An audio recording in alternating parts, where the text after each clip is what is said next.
Hi everyone, welcome back to another podcast episode. My name is Alicia Gogan, the host of the Glow Up Secrets podcast, where I help you expand your mind to become more self-aware so that you can glow up into the best version of yourself. Happy Monday. I am fueled by coffee and anxiety. Okay, listen, before you guys freak out, I'm fine. It's just, I'm a little bit overwhelmed today and probably will be for a little bit, which is totally fine because I am getting ready to launch the pre-order of my book. Now, a lot of you guys know that I have written a book and it's about to be published. It's going to be published January 9th, but we're doing a pre-order. So when you see the Thursday episode, we're going to be talking about like healing your relationship with food. And you guys had asked me a lot of questions regarding your relationships with food and like the advice that you want from me. I'm obviously not a licensed therapist or like food therapist, but I also heal my relationship with food without that. And I actually only ended up going to therapy after I had moved away from my unhealthy relationship with food. And even when I went to see a therapist, it wasn't regarding my food. Anyways, whatever. I'm going to be talking about all of that in the next episode, but we're going to be talking about the book. So I'm going to be doing a cover reveal. The book is going to be ready for pre-order. I also have to make a main channel video about this book as well. So there's just a lot of planning, a lot of great, amazing things, but I'm scared. I'm nervous. I'm stressed a little bit because I have to like plan out so many pieces of content to make sure that everything is exactly the way that I want, but it's fine. It's good stress. Just right now, I felt like I needed to go on a walk and get a mocha and come back to be able to move through this episode. But I hope everyone's doing great. And I hope you guys liked my last episode, which was That Girl Favorites. I also did not mention one of my favorite things currently. Well, I've been wearing them forever, which are my Amazon slippers. I will have them linked in the description. I can't believe I forgot to mention these. I've had these slippers for probably like 2 to 3 years. I'm not even joking. I've worn them every single day. And I only really repurchased them because they were just getting really old, but they're still intact. It was just, I should have probably washed them a little bit more. Probably shouldn't have worn them so often with no socks on when my feet were like maybe a little bit sweaty or dirty. Not like I have dirty, sweaty feet, but whatever. It's fine. Anyways, if you're looking for a really good pair of slippers for the holiday season, I'm telling you, you need to get these Amazon slippers. They're so durable, so comfortable, and they're so affordable. So I'll have them linked down below. And also, I just got a new electric toothbrush from Philips. I don't know if that's the full brand, I forget, but I'll have it linked down below. It is pink, and it's so cute, and it's so good. It is way better than my Oral-B electric toothbrush, and it's like the head is longer, like a rectangle-ish type of vibe instead of like a circle. So I feel like it just like glides on my teeth and it gets more teeth in a shorter amount of time, even though of course I'm still brushing for the same amount. Whatever. You guys know I'm really into my teeth journey right now. I always have been. But if you're interested in a nice, cute pink toothbrush, then I will have that down below as well. All right. So today's another off-topic episode. So we're going to talk about a bunch of random things. And the first thing that I really want to talk about is this concept called limerence. Okay. I was on TikTok scrolling, as I do because I am a hypocrite. Although recently I haven't been scrolling that much on TikTok, and you guys know I listen and I watch funny videos. Okay. Just leave me alone. But there's this girl and her name is Danielle Walter. And she has like big sister advice. She makes videos on like things I've learned in my 20s. She talks a lot about dating. She talks a lot about anxious attachment girlies. I feel like we're all anxiously attached to our core. Love that for us. So she made a video and I kind of wanted to like recap it. And I want to talk about how I've actually overcome limerence. I believe that's how you say it, limerence, in relationships. And I know that you guys are going to resonate. So there's a lot of different definitions of what limerence is. So I'm just going to quickly pull up one from Mind Body Green. It says, limerence is a mental state of profound romantic infatuation, deep obsession, and fantastical longing. I think that's how you say it. Fantastical? That does not sound like the right word, but whatever. The experience can range from euphoria to despair. It refers to the exciting feelings you get when you first meet someone. During this time, we often just want more of that person, more time, more affection, etc. It's an intense emotional arousal that leaves us craving for the other person. Often people refer this feeling as love at first sight. And I actually found an infographic that you guys would probably even resonate with more. And for me, this obsession and infatuation always usually will start at the beginning of a dating phase, right? So like, let's say you start talking to someone and it depends on where your state of being is. over time, I've fallen less and less into this obsession with someone, but even in my earlier days, but regardless, there's usually a stage in which you fall into this. Now this person is constantly consuming your mind. So things like, when you're checking to see if he's seen your Instagram stories, you're constantly like being very aware of the fact that, oh, okay, like now I'm talking to someone, like what are they doing online? Are they watching my stories? Are they following me? Are they liking my photos? Another one could just be you waiting all day for a text message. And if you do not get that text message, then that affects the way that your mood is for the day, regardless of like how hard you try. You're always waiting. You're always making meaning of whether that person texts you back or not, or when you're going to see that person again. You're just very like, it's giving waiting energy. Or even as soon as you start dating someone, let's say when you go to sleep, you're creating scenarios in your head of like your wedding and the man's last name with yours. Like you're going into this insane rumination, obsession over this person who, quite frankly, you've just been dating. You probably haven't even actually talked to them for that long. And even if you have, like, obviously it's just very unhealthy for you to always be consumed by a person. And the problem with limerence, in a way, is the fact that because you're so in your head, you start to almost perceive this person way better than maybe they even are. And maybe they are great, but maybe they're not. Or maybe you're just at a stage where, okay, maybe he's treated you well a few times through the dating experience, but in your mind, you think that every single day he's treated you well, or every single day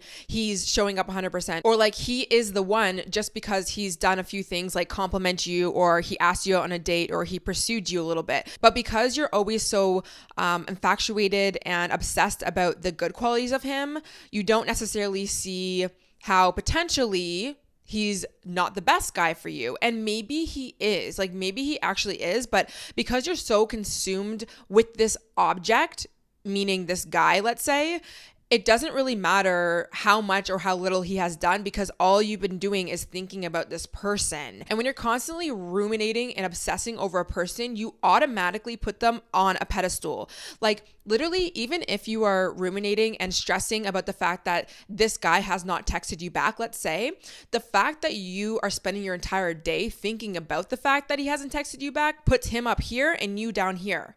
And so when your object of infatuation is up here, regardless of what he's doing, good or bad, because he's all the way up here, it's really hard for you to even bring yourself to like a rational conclusion of like, okay, this person doesn't need to be on this pedestal. Like maybe he's not all that, or, okay, yes, maybe he treated me a few times good, but it doesn't necessarily mean he's the one for me yet. He could again be the guy of your dreams, but maybe not. And now if you're watching on YouTube, I'll put a little pop-up, but if you're listening audio, then I'll just try and describe it the best way. But I found this infographic where there's two sides. One says what non-limerence think about versus what limerence think about. And by the way, this whole like non-limerent, like this person that just never obsesses over someone, I can guarantee you it's a very small percentage of the population. And I'm just going to say women because I'm a woman and that's just my experience, and a lot of you guys are, but like obviously I'm sure there's definitely guys out there that have that same issue, or if you're dating women but you are a woman, same thing, whatever.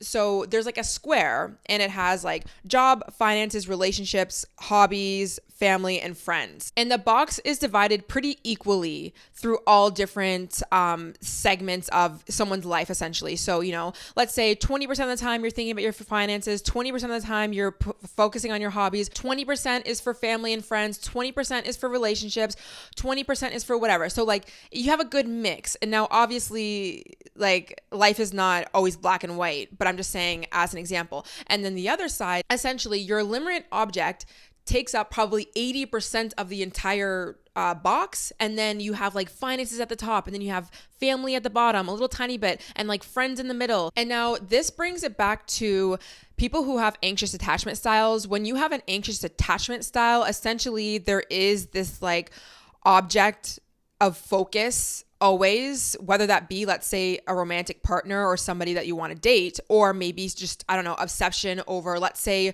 this brings it back to what I was talking about, having being skinny Roman Empire, or someone who's obsessing over food so much. I used to do this with men. I used to do this with food. I used to do this at one point with my finances. And now this type of living is so dangerous, obviously, because when you have, let's say, a person who is just infiltrating your entire mind, you're not living a full life. You're not even being able to see what's even really going on, right? You're creating these scenarios in your head that may not even be happening. You just can't create every scenario possible. Like, there's so many outcomes that you couldn't even imagine, good ones, right? That you couldn't even imagine, but you're creating this, this focus and obsession. And for me personally, it was because I was trying to gain control. I was trying to feel safe in my life. I was trying to do that with my fitness and my health because I so desperately wanted this body and I wanted to be wanted by others. And I thought that that was going to be the way that I was going to get it. So I did that. I thought that obsessing and making money an issue all the time in my life was going to be the way that I was going to have abundance. It wasn't. Me obsessing over being with this man and what my life was going to look like, I used that as a way to cope for my own loneliness in my life. I was essentially just trying to make myself feel very safe and in control in my life until I realized hyper obsessing over all of these things actually leads me nowhere. And what I really need to do is learn how to sit with being alone, learn how to be with myself, learn how to be with myself while in a relationship with someone else, learn how to be okay with the fact that financially, I'm not exactly where I want to be, but I'm not going to continue to wake up every single day stressed about this. Or, okay, I'm not going to have being skinny my fucking Roman Empire and let that take over my life to the point where I don't go out and live my life because I'm only telling myself that I can live my life if I have a skinny body. Like, that's not a way of living. I ended up getting into so many unhealthy behaviors and suppressing myself and not living my life because I had this huge object of focus that really actually either didn't deserve my focus or attention, but even if it did, let's say a guy, he did deserve some of my attention, or eating healthy, or working on my finances. These are all things that are definitely healthy to focus on, but when we're ruminating, constantly stressing about it, it does nothing. And so the way that I moved from being a limerent person, it happened in phases, and there's a lot of things that I did. One of the things definitely was to do inner child healing, because you always have a young part of you that is trying to essentially keep you safe by doing certain behaviors, trying to control, trying to change yourself so that people can love you, trying to constantly think about how every single circumstance will work out so that you don't get disappointed. And this roots back to your childhood. There's probably an attachment style that was created in childhood where you felt this like anxiousness to the point where you had to obsess or daydream or fixate on something. And in my book, I actually have a section where there's like multiple sections where there's going to be like a journal guide, so you can actually write in the book, which we will talk about next week. And I use this example a lot when I'm talking about anxious attachment styles versus secure attachment styles, because essentially the opposite of being a limerent person would be someone who like has a more like secure attachment style. When you are secure, your box isn't like 80% full of this one person. Your box is like, obviously this is too perfect, but like a 20% of this person type thing in your mind. But I use the playground example of an anxious attached child really wants to go, let's say, play with their friends at the sandbox, right? All the kids are like calling it over, oh my God, come play, whatever. But that kid second guesses itself. That kid doesn't even believe it's deserving of going into that sandbox. Or even when that kid goes to the sandbox, that kid's looking back to see, is mom and dad there? Are they going to leave me? Or are they mad that I'm going to the sandbox? Like, you really have to understand your attachment style. Now, The Power of Attachment is a really good book, which I'll leave down below if you're interested in that, to learn more about how to heal that, because everyone's a little bit different. But just thinking about a child who, let's say, wants to really go play in that sandbox with the kids, what are some of the things that that child probably didn't hear from their parents that they need to hear from their parents. For me personally, I needed my parents to tell me, you can do it.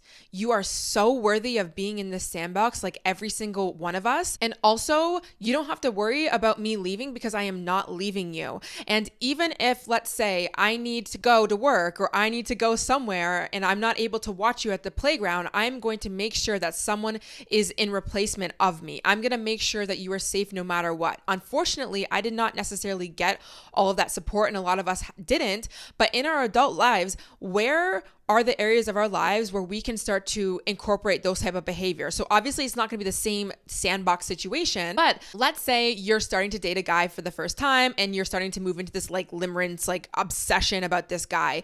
And you know it's important for you to go to sleep and you need to get proper sleep in the morning and you want to do that. It's good for your wellness, but you're like talking to this guy and you just like don't want to put your phone down. In that moment, it is so important that you choose yourself. Okay. Obviously we know this. And what we'll do is we'll get into a pattern of constantly not choosing ourselves to the point where now we're getting pissed off and we're not happy with our lives and we're not doing our wellness things and we're falling off of everything because we're staying up late. Let's say this is a very small example. What you need to tell yourself in that moment is, this guy is going to be here in the morning if I say goodnight right now. I cannot be afraid to say goodnight and put my phone down. I cannot keep doing this and pushing past what I don't deserve. And also, if this guy is not here in the morning, this guy is not for me anyways. But in that moment, when you are staying up late all the time and texting and whatever, you're not even realizing, but you're essentially telling yourself that he's not going to be here in the morning. Even though maybe consciously you know you're going to text him in the morning, but there is a part of you that believes, oh my God, no, I need to keep chasing. I need to keep holding on to this thing. Oh my God, he's not going to be here in the morning. Oh my God, it feels so good. Dopamine kick, blah, blah, blah, blah. Or you could be using him as a distraction, right? Oh my God, at the moment I put my phone down, I don't know how to deal with my emotion. I don't know how to be with myself. But in those times, okay, what are tools that I can use to help myself be okay with being alone right now? You know, how can I be with myself as my man goes to work or as my man is not texting me? Can I reach out to a friend? Can I let my friend know that I am this person that gets a little bit anxiously attached, and instead of constantly going to the man and constantly texting, double texting, triple texting, stressing, can I talk to my friend about some things? Can I get my mind off of these things? This is another thing. I easily moved out of this limerence way of being when I genuinely got real with myself about how much I was not pouring into my own cup in my life.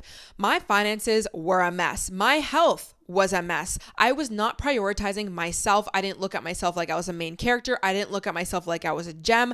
I was not pouring into myself. I put all of my energy into guys who, quite frankly, didn't necessarily deserve it, considering the stages that we were at in our lives. But I wasn't focusing on myself because I was so afraid of this guy leaving. But you need to tell yourself in this moment, if this guy leaves because I choose myself, then is he really for me?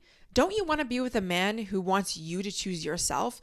Don't you want to be with a man who wants you to go to sleep at the right time? Don't you want to be with a man who wants to see you so happy with your friends? You're going on your shopping days, or you're putting your energy into your work, you're writing a book, you're doing social media, you're doing whatever. Isn't that amazing to have? Don't you want that? Why are we wanting men who would want to have us attached? And by the way, something that I also kind of told myself, this is a more like harsh reality, but it's not really attractive to men, to healthy men. I mean, when a woman is not working on herself, not pouring into herself, not doing anything really with her life, somebody who's just waiting for him to come home and like, oh my God, desperately, I need you and I want you. And on an energetic level, and we're talking about men who are genuinely in their masculine energy, you give this man ample opportunities for him to continuously pursue you when your energy is pulled back to yourself.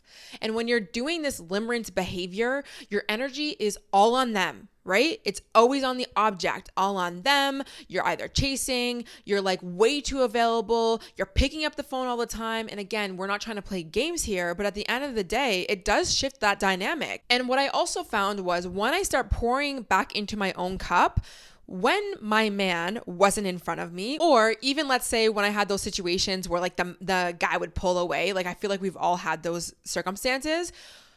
I think the second time that ever happened to me in my life where like a man was pulling away, because I had been pouring into my own cup, when he was pulling away, it wasn't really rocking me because I'm like, okay, well, first of all, I'm very happy with my alone time. I'm very happy with my life, with my job, with my finances, that I'm very solid and safe right now, that I'm witnessing you pulling away.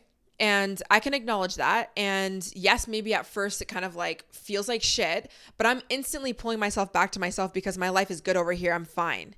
And what that guy ends up doing is he either tries to chase you back or he just goes away, which like go away if you're going to do that. But at the end of the day, what I'm not going to do is chase you. But also on top of that, we logically know chasing a man does nothing but push him away more. Okay. And honestly, I'm not in the business to understand why a guy is pulling away, right? Because I know my worth.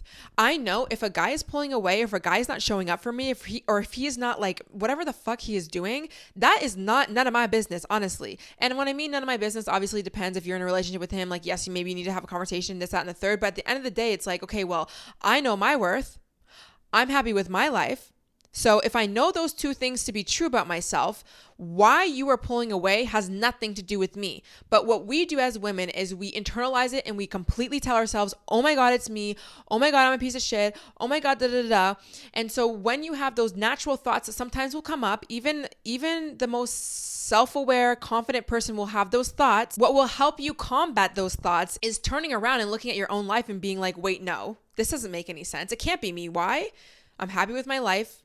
I'm a good person. I take care of myself. I X, Y, and Z. But what happens usually when a man is pulling away, you're not in that energy. You actually haven't been pouring into yourself. You've actually only been obsessing over this guy. You actually don't know your worth. You actually don't know your value at all. So working on your self-worth, working on your life outside of a man, it changed all of my relationships after I kind of like came to those realizations. And listen, when I was younger, I genuinely did not understand the importance of a woman having her own life and being really happy with herself outside of a man. And I'm talking about having a life and being happy with your own life with a good man. I used to only do this when a guy would be pulling away and I'm like forced to like care about my life and fill up my own cup. But I started to realize over time and once I started healing that, oh my God, even when my relationship is so amazing, I want to make sure that I'm always pulling my energy back to myself. Why? Okay, even outside of changing any sort of dynamic in a relationship or making sure the relationship is good, I deserve it. My life is not always about just living for this man or living for this relationship or whatever it is. But when that man or when that object becomes your only source of happiness, that's really what you start doing. So I think that it's a long process for sure. And I think that you guys and myself, we're constantly doing this pouring into ourselves and finding ourselves again and healing ourselves and becoming our own best friends and loving ourselves through things. Like those are all really good practices for you to continuously keep doing in the moments where you do start to date. And when you are starting to date and you find yourself going into that obsession, am I a catch? Am I worthy of love? Am I worthy even of this man? The answer is yes, but if you don't believe the answer is yes, then it's a you problem. Whatever else is going on here, whether he's choosing you or not, doesn't matter. You need to know that you are the gem and you are the prize. What will help you feel like you are the gem and you are the prize is for sure inner child healing, getting to the subconscious beliefs that you hold about yourself, but also taking physical action in your day-to-day life outside of this man and his life or whatever your dating life by, okay, working on your finances, working on your career, working on your daily habits. What are the things that you can control? Continue to pour into that. That will really help you on the moments where you start to second guess yourself, be like, no, wait, I am worthy. I am beautiful. I am so in his league. I am so X, Y, and Z, but you're going to have to tell yourself in those moments. It's not just going to be automatic, especially at first. And let's say bringing it back to the example of you're always texting this guy or you're always available because you're afraid if you don't answer the phone, then he's like, what, you're not going to miss, like he's just going to go away? Think about that for a second. If he is not going to call me back because I missed his phone call, then this man is not for me. Okay, again, this is bringing it back to an us problem, not really a him problem. And I'm not saying to play games, right? But genuinely, let's say, you have this goal of yours to go to sleep at a really, really good time at night and you're wanting to be good at your routine, or, you're spending so many nights at his house and it's super late nights and whatever. You need to stand up for yourself and say, I cannot do this, but you're too afraid because you're afraid of losing him. You can't be in that situation. At this point, you've lost, right? So anyways, that was a total rant. This episode just became all about limerence. But yeah, I just thought that you guys would resonate with that. But I will say it does take consistent persistence on your part when it comes to telling yourself a new story in the moment when you find you are going into the daydreaming or the obsession. Fill up your time with things that make you feel good in your own life. Have some goals. Tell your friends, have conversations, have people supporting you, pour back into your inner child. And I promise you, you will feel so much better. And over time, it will lessen because you will start building more self-worth within you. And that's essentially really what it is. Like, you got to get to a point where you are in that sandbox being like, I'm worthy of being here with all the kids. Quite frankly, the kids only want to play here because I'm here, because they're so obsessed with me. Okay, maybe not. Well, maybe we won't go too far, but I'm just saying, like, you want to have that kind of level of self-worth. And on top of that, you want to be the kid who's like, I know my mom's coming back. My mom's going to pick me up when she's going to pick me up. I'm fine. You know what? It's fine. She's a little bit late. All right, no problem. I think this even comes back down to like the abundance mindset, right? Let's say something didn't work out. I'll bring it back to myself. Like a brand deal didn't work out. Okay, I'm going to get another one. But somebody who's like a stress case all the time would be like, oh my God, it's the end of the world. Like, I shouldn't do this. I should rebrand my whole entire life. Like, what am I doing? Like, contemplating your life. No, baby. It's fine. We're cool. All right, next thing. And this was also on TikTok. So I don't know who this girl was because she was on some random podcast and I don't necessarily know the name that she called it. So I just created my own name. But she was basically saying that there's this thing called the pandemic freeze where depending on whatever age you were at when the pandemic happened, a lot of people right now, whenever you're hearing this, like today, are feeling like the age that they were when they were in the pandemic. And I think she was saying it because like basically the pandemic took away a few years of our lives. It set people back, obviously financially. It could have set people back like dating wise. People feel like they got duped. People feel just really behind in life. And like I was looking at the comments and everyone was like, yeah, that's so true. That's so right. Like I feel like I'm still 25, but I'm actually 27, or I feel like I'm 23, but I'm actually like 26, whatever. The pandemic screwed me up, this, that, and the third. And it was an interesting observation that I made and a conclusion that I came to. And I want to quickly talk about it.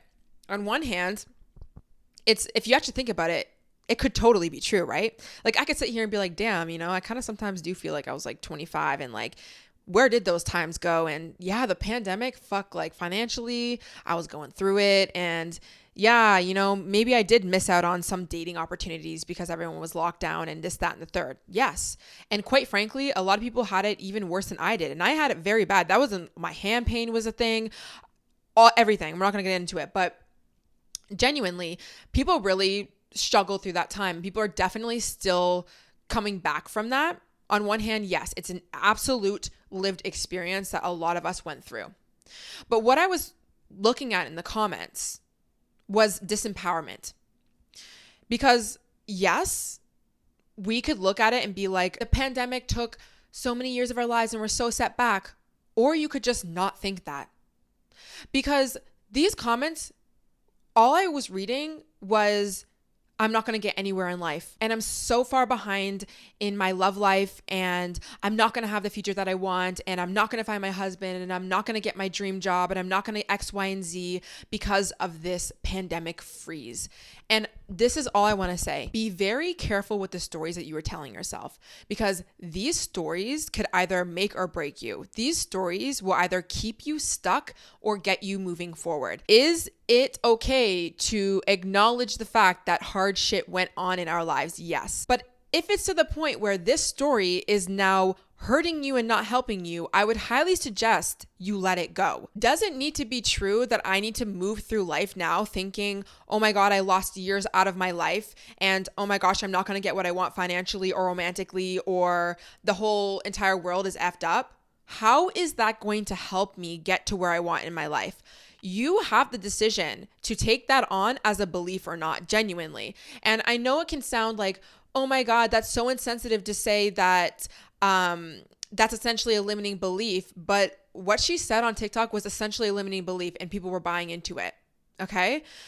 I'm not interested in stripping my future away from me based off of what I went through. And you know why? Because the stories you tell yourself dictate your actions, and your actions is what creates results in your life. So if I believe that I can never get ahead in my life, then I am not going to wake up every single day and try harder in my life. I am not going to look for opportunities that are going to bring me more finances. I am not going to try and go out into the world and find the love of my life. I'm not going to do it. Why? Because I believe, well, it's too late. And so I just want you to think about the stories that you tell yourself about the love that you're able to get in your life, the money that you're able to get in your life, the success, the health. What is it? Because you tell yourself a story the moment you wake up in the morning. You tell yourself whether the gym is going to be hard or not. You tell yourself how the day is going to go. You even tell yourself a story about what this person, let's say that you're dating, why he hasn't texted you back if you woke up in the morning, you didn't get a text. What are you telling yourself? And is it helping or is it hurting you? And I highly suggest you tell yourself a better story, because that is the thing that is going to get you out of this situation. And it might take a while. It might take a little bit of work, but I promise you, the only good things that have ever come out of my life are from this place of me going low and me deciding to rise higher before I was even able to see the light. I had to believe that there was light. I was not going to look at my circumstances in my life, and there was a lot of them, and they were hard. I was not going to let those dictate my future. So if you have been feeling a little bit low about your life, I want you to take a real good look at some of the things that you've been telling yourself and the stories that you've been telling yourself. And I would highly suggest telling yourself a new one. And that brings me to another thing that I think is actually just kind of funny. Like lately, the universe has just been playing with me. The universe just really loves to play. And this kind of brings it back to like the stories that you tell yourself and beliefs. So we tend to have some sort of story that we tell ourselves about how things are going to play out in our lives. It's healthy to have that. Obviously, we need to expect certain things, but sometimes when you're too rigid in how you think things should be or how you think that they are going to go, it kind of can set you up for failure, but also it could just be a lesson, and then you can learn to like not be so rigid, which is what I've done. And it kind of just frees you from just being a stress ball all the time, honestly. So recently, the universe has been showing me that I am wrong about what I think is the full story or what I think is an outcome, which is actually a good thing though, because I clearly needed it. Because I try my best to not like be super limiting and try and like predict any sort of outcome or come to any sort of conclusion until I actually see what it is. But of course, you naturally come to certain conclusions. Like, let's say a guy's pulling away. You usually come to the conclusion that it's you. But guess what? Most of the time, especially when it comes to that situation, it's not you. Now, there's a small percentage where maybe a girl's constantly chasing and like, oh my God, I need you and this, that. And it technically is them, but still, even at the beginning, it probably wasn't you and it probably was someone, whatever. You always come to some sort of conclusion. But I just think it's important that you remind yourself that you have no idea. Things could change, for one. But you also just don't know the full picture. So try not to come to so many conclusions, especially when the conclusion doesn't make you feel good. Just don't do it. And also, just not coming to so many big conclusions can allow you to let the universe work things out and show you that there's more possible in your life, right? Because a lot of the times when we come to certain conclusions, they're pretty negative and they're pretty limiting, and that kind of tears us down. That might even make us play small in our lives when really we can actually achieve things in our lives, whatever the case is. But the other night I ordered donuts from Tim Hortons. Okay. I really wanted donuts. I ordered a maple dip donut, a Boston cream, and an apple fritter. And no, I didn't eat all of them, but yes, I ate most of them. I just wanted I wanted originally to get Krispy Kreme donuts. Okay. And I could only order a 12 pack of donuts. I was like, I'm not doing that. So I just ordered 3 of them because I really wanted it. I ended up getting the donuts and I opened up the bag. I also ordered a wrap. So I pulled out the wrap and then there was a bag of donuts and I saw 3 donuts. It was the apple fritter on the bottom, and then it was the Boston cream. I think I said Boston cream. It was a Boston cream, and there was a chocolate dip donut. And so when I saw that I didn't get that maple dip donut, I instantly went to the negative. I was like, oh my God, I didn't get what I wanted. I'm so mad. I'm upset. Like, going into this woe is me, I'm a victim. And also it was ruining my mood, right? Like I saw a circumstance and it wasn't what I wanted. And I came to a conclusion of I'm not getting what I want, right? Like when I didn't see it, I wasn't getting what I want. And I even went to the point where I was like taking a photo and I was going to try and see if I could like kind of get some sort of refund or whatever, because I just didn't get the right one. And then the photo wasn't working and I was getting really annoyed, and I just kept telling myself like, it's honestly not that big of a deal to like go to the point of like trying to get a refund anyway. This donut was like didn't cost anything, but I was just annoyed. But as I was on my phone trying to figure out what I was going to do, I wanted to have a bite of the donut because I was like craving it. So I picked up the Boston cream donut and like I bit into it, and right when I was going to put it down into the bag, I looked and the maple dip donut was underneath the apple fritter. So not only actually did I get 4 donuts, I actually did have my maple dip donut under there. And it was just a crazy moment for me because you are so convinced in that moment that you are not getting what you want. And we can bring this to any sort of example where someone just says no or rejects you. You instantly take that as truth of the matter of fact of life. Like, nope, you're never going to get what you want. It's never going to change, whatever, because you see it solid. You looked in this bag, or somebody said in front of your face, no, I don't want you, I'm rejecting you, or no, you don't have the maple dip. It's not here. You literally have a chocolate dip donut.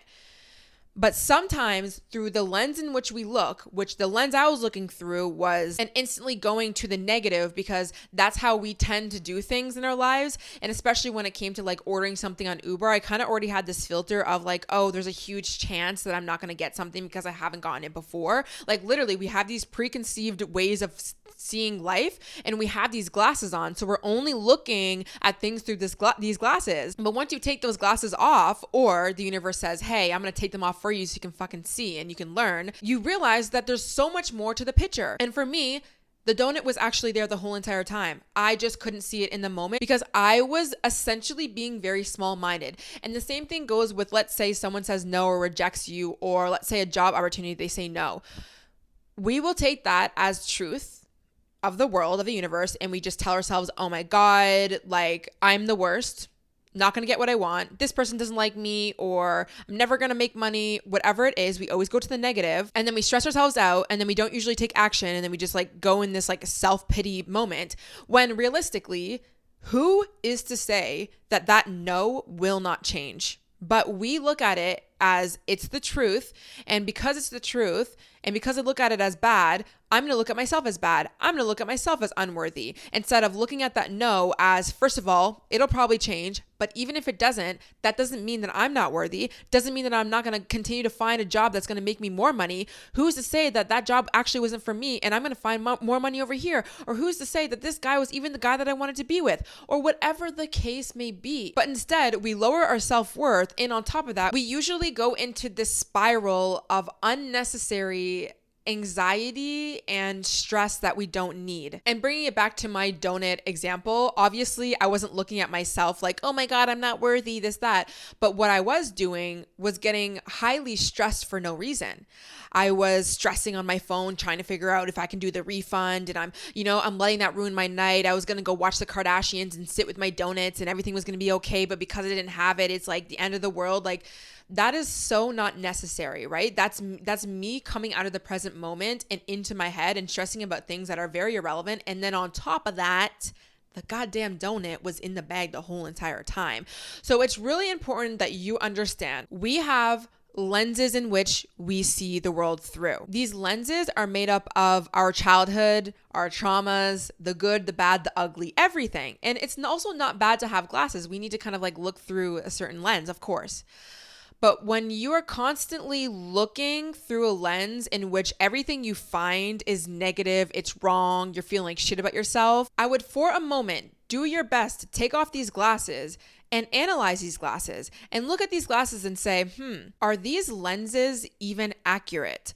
Are these lenses upgraded from the old ones that I used to look through? Because maybe you're wearing old glasses. Maybe you're wearing glasses that are tuned to your eyesight from years ago that don't serve you anymore. And what I mean by the lenses essentially is like, okay, maybe back in the day you had low self-worth, and when a guy was pulling away from you, instantly you always thought it was yourself. Now that you're older and you're trying to have healthier relationships, it's important that you have self-worth in relationships. If for some reason you're feeling some sort of distance from a guy, we don't always have to have the lens of, oh my God, it's me, I'm not worthy. Can I put on a new lens? And a new lens could be, okay, yes, it's no denying that this guy's pulling away, but do I have to go to the conclusion that it's me? And can I look somewhere else and see ways in which I'm actually very worthy? Like, let me look over here and remind myself, oh wait, I have an amazing life. I'm an amazing person. I have a great heart. I have done everything right in this relationship. I'm not perfect, but I've done my absolute best. I've tried my hardest. I've done the work. These are things that you need to search for, but you're looking through a lens in which it's very hard for you to look for. Sorry, my camera heated up if you're watching on YouTube. But yeah, essentially, you want to ask yourself, what lens am I really looking through? And if it's hurting me, then what lens do I want to look through instead? Now, for me, I have a multiple lens that I like to look at certain things. If I see something that I'm essentially coming to a conclusion on, let's say I can't see a way through this, or I'm getting rejected or whatever, I like to tell myself that I'll be able to figure it out and it's not going to be the end of the world, so that I don't continue to spiral. Like, there's just going to be things in your life where, yes, things don't work out, right? Like, maybe you're going through a breakup, or maybe the maple dip donut was not in your bag. What can you tell yourself in that moment? And for me, I don't need to now ruin my night because I didn't have that thing, right? So just telling yourself in the moment, like, it's going to be fine. This is not worth stressing over. Reminding yourself that the more you stress about this thing, it's only going to create more suffering anyways. Or things could easily change. This person said no, who knows? Maybe they'll call back and they'll tell me the second candidate for this job decided to drop out last minute and they actually want me. Or you can just pick up a lens that's more optimistic, telling yourself, I don't know the full picture. I don't know how this is going to play out.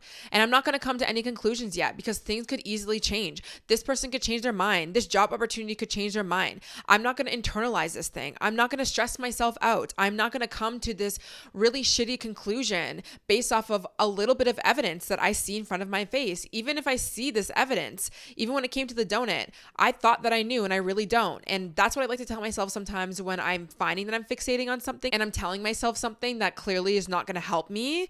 I always remind myself, who knows? Who really even knows? Nobody even knows anyways. At the end of the day, the universe is going to have my back. So let me just let things be what they need to be. And where can I put my focus and attention right now where it clearly needs to be, instead of focusing on all these negative situations that might not even occur, or even if they do occur, I'm going to be okay. Like, there doesn't need to be that. So anyways, just become very aware of the stories that you tell yourself and remind yourself that you don't know everything. And that's actually a very good thing. Sometimes you actually don't know, and that's good sometimes. And also, if you are a limerent person, pour into your own cup and continuously do that, and do that while you're in relationships. See, this is actually one last thing I'm going to say about that, going back to that. I was highly, highly aware of my tendency to be this limerence person.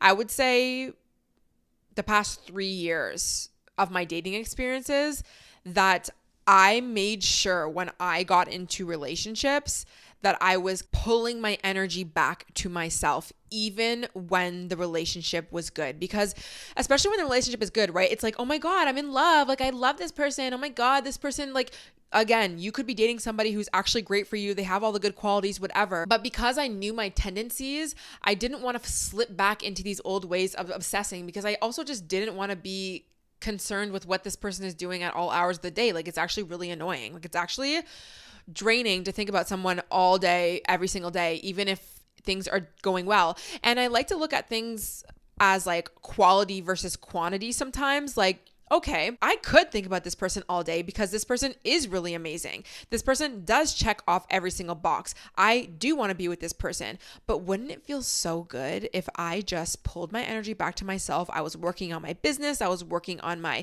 career, my hobbies. I was seeing my friends, and then I would have something to look forward to at the end of the night by calling my man or letting him know what I did all day, instead of constantly texting him all day, telling him what I'm doing all day. No, listen.